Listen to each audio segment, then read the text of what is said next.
Rubina. And I'm Layla. Welcome back to our channel, Elementary My Dear. Where we make nutrition science easy for you to digest.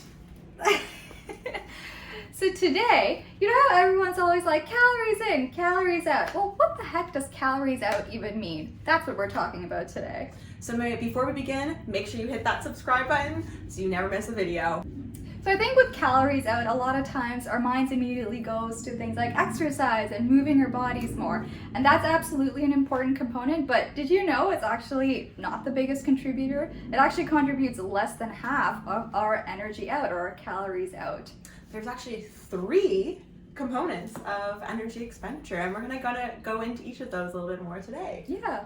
Also, I just wanted to mention before we go in too deep that throughout this video we'll probably be using the words calories and energy interchangeably, and we actually have an entire video on what calories are, and that'll explain why we're going to be using these terms interchangeably. So if you missed that video, definitely check that out. All right, so the first component of energy expenditure is resting energy expenditure.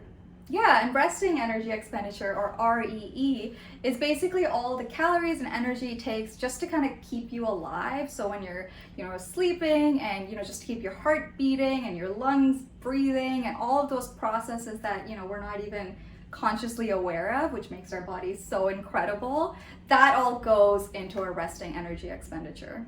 And the thing is with this, it's actually the biggest contributor to how much energy you need. So it's about 60 to 75% of your energy expenditure comes from just keeping your body alive. Yeah, and it varies, the actual amount varies between people, and it depends on things like your height and your weight, your sex, your fat mass, your fat-free mass, I lost count already, your hormones.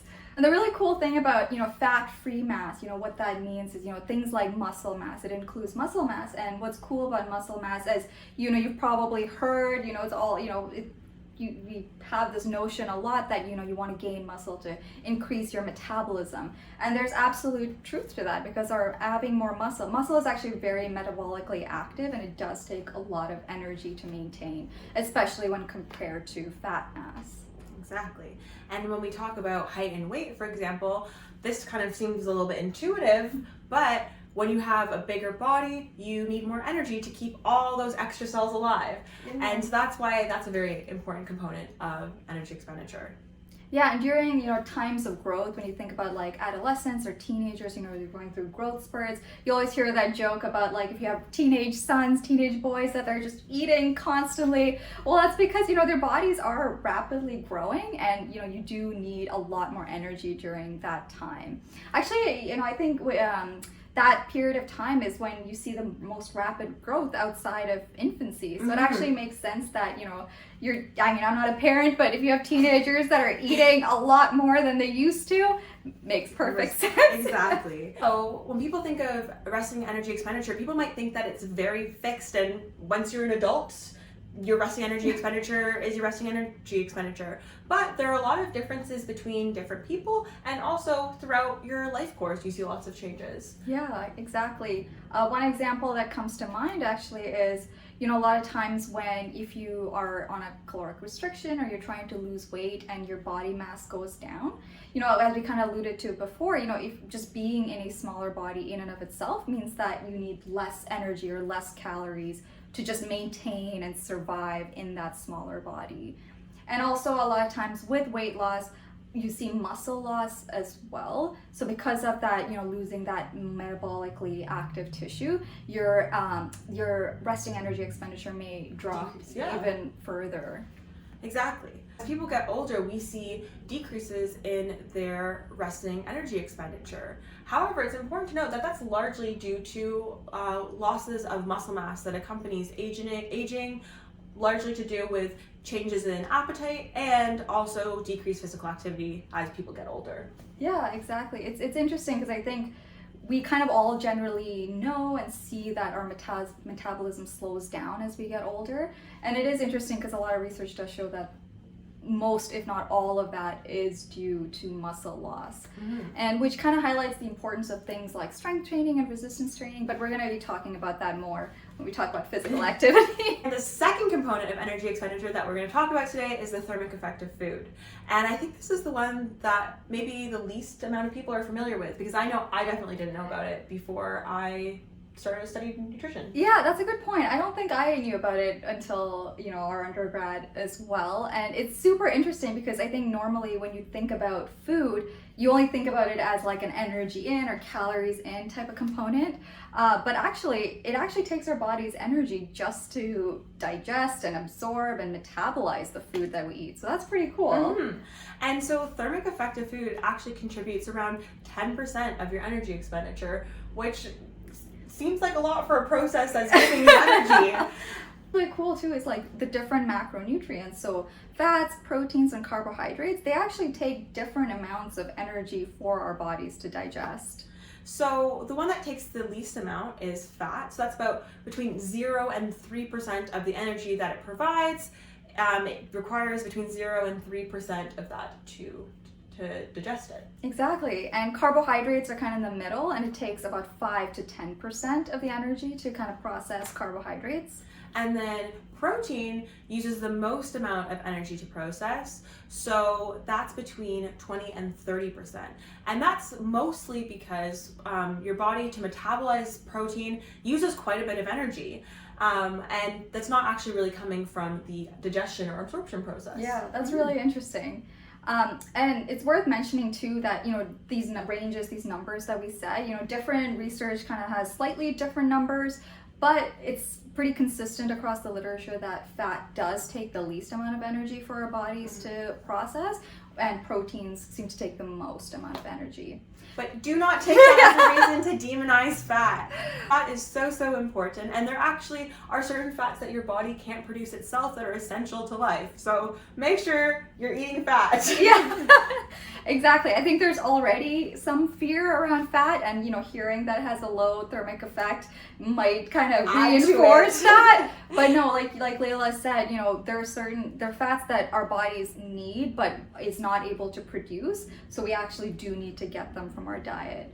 And not only that, there are certain vitamins that are called fat soluble, and basically if we didn't have fat in our diet, we actually wouldn't even be able to absorb those vitamins. So yeah, you'd definitely be doing a disservice if you try to go low fat, like super low fat. Or like super high protein or something to try and, burn more calories or whatever your goals are.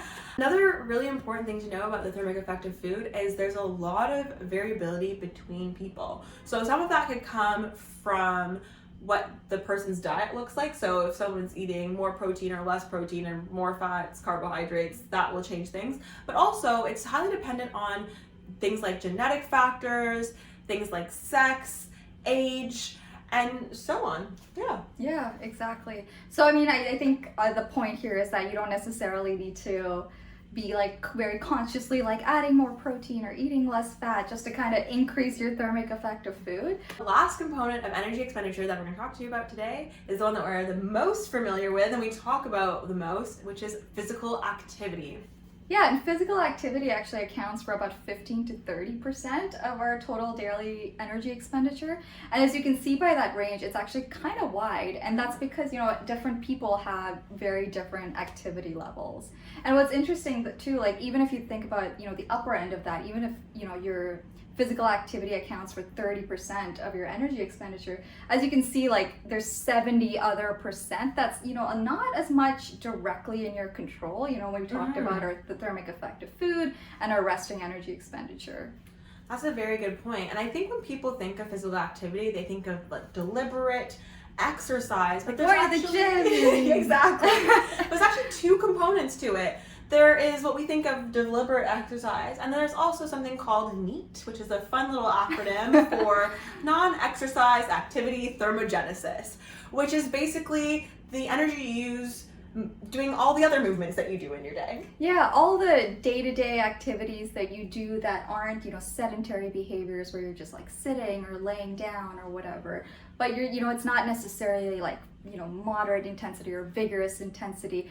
Things like going grocery shopping, or cooking in the kitchen, or gardening, taking a little stroll. Yeah, exactly. And even, it's interesting, even things like fidgeting actually can contribute to NEAT, and it actually contributes a lot more than you'd think it would. Exactly. I know that when we're doing our dietetic training, if there are people who have certain disabilities or conditions that cause them to fidget a lot, you really do have to take that into account, and it can be up to hundreds of calories per hour, depending on what the fidget is. So yeah, that's super interesting. I think in the last few decades, a lot of countries have had a lot of public health initiatives that really encourage more exercise and more physical activity, because that's of course super important. But what's interesting is that as important as intentional exercise is, what we're finding is that even sedentary behaviors in and of itself are kind of pose an independent risk for things like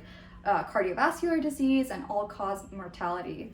So what that means is, just because someone goes to the gym, let's say an hour a day, and they seem like they're meeting whatever physical activity guidelines that are out there, but they spend the rest of the day sitting on their computer at home or watching TV and not really moving at all, that could be a risk factor for some of those negative health outcomes, which is very interesting. Yeah, exactly. So sedentary behaviors, it's kind of defined as, those waking behaviors where you are awake, but your energy expenditure is very low, and you're typically either seated or maybe in a reclined position, or, lying down completely.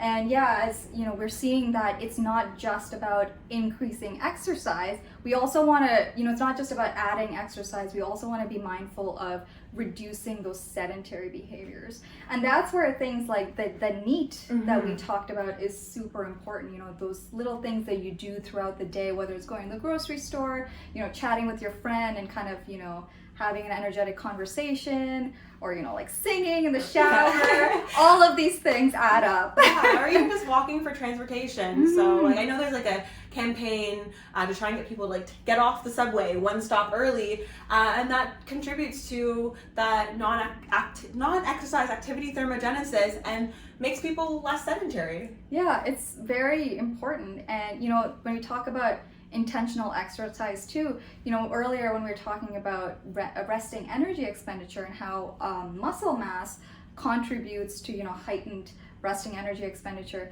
that's where kind of exercise can help out as well. Doing things like strength training, resistance training, that can really help preserve that muscle mass and kind of contribute to that other part of our energy expenditure too. Exactly. As you can see from all the things we talked about today, calories out is a lot more complicated than just how long you go to the gym for every day. Yeah, exactly. We talked about resting energy expenditure and thermic effect of food, and then of course physical activity. And even though we talked about physical activity being 15 to 30%, which is less than half of our total energy expenditure, it is the part that we can most directly control. So it might be worth kind of looking into your own day and seeing how much activity you have. And I know with the pandemic, our lives have changed a lot, especially when it comes to NEAT, I think, the non-exercise activity thermogenesis. Yeah, we're not walking to work anymore. We're not, I don't know what people do every day, but I know that I've been sitting a lot more than I have in the past. I actually saw a meme the other day. It was like, oh, in the beginning of the pandemic, I thought I would get super fit, but now I have a moisturizer in the bedroom and the living room, so I don't have to walk to the bedroom to get moisturizer. And that's true. I think, all those little things that we used to do during the day, even going into the office and then going to someone else, like going to the lunchroom and chatting a little bit, and then all of those little things have completely been gone. And I know where we're at, things are still closed and locked down. It's kind of important to just find ways to get active throughout the days, and it doesn't have to be like push-ups and so on and so forth, because as we talked about, it's about minimizing your sedentary behavior. So you put some music on and have a little dance party or something. Yeah, or even just being mindful during a work day. If you're working away on your computer, maybe standing up every once in a while, doing a little stretching or stretching in front of the TV. Just little things like that. And I am always looking for new ideas since I'm working from home. So please comment anything that you've been doing to stay active throughout these times. Yeah, we would love to get some of your ideas as well. Guys, thank you so much for watching. Be sure to like, comment, and subscribe, and hit the notification bell so you never miss one of our videos. Also, follow us on our Instagram page. Thank you for watching. Bye. Bye.